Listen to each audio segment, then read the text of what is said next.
લક્ષ્ય ન્યૂઝ, એક નજર, એક લક્ષ્ય. સુરેન્દ્રનગર પ્રજા સરકાર નહીં, હવે ભગવાન ભરોસે બ્રિજ પરથી થઈ રહી છે પસાર.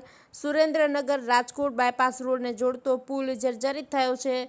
ભારે વાહનો પુલ પર પસાર થાય ત્યારે પુલ ધ્રુજારી ઉત્પન્ન થઈ રહી છે. પુલ પર સળિયા દેખાઈ રહ્યા છે. 1 ફૂટ ઊંડા ખાડાઓ પણ પુલ પર પડી રહ્યા છે.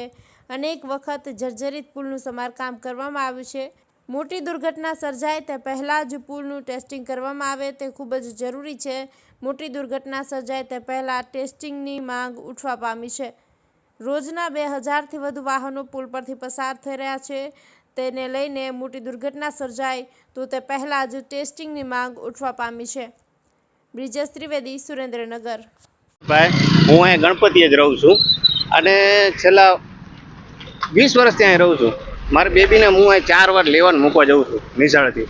આ ખાડામાં એટલા પરેશાન થયું છે ને અમે કે એની કોઈ હદ જ નહીં. ગમે તારે એક્સિડન્ટ થવાની. અને આ પુલ જ એવો પહેલાં પ્રથમ તો નકરો વાઇબ્રેટ જ લે કરે છે. સમસ્યાવાળું તો છે જ તે આ પુલમાં. આ ખાડા રહ્યા ની કેટલાય સમયથી છે. છેલ્લા 2 વર્ષથી હું જોઉં છું આ ખાડા. નિરાકરણ આવતું જ નથી આને. જ્યારે ચોમાસું આવે ને તો આનેથી ને ભયંકર આ દેખાતા જ નથી. આ પાણી ભરાઈ જાય ને તે ખાડા એમ નામ સીધું સબુક દઈને થઈ જાય. ગમે ત્યારે પુલ તૂટી જાય એવી સંભાવના છે, શું કહેશો?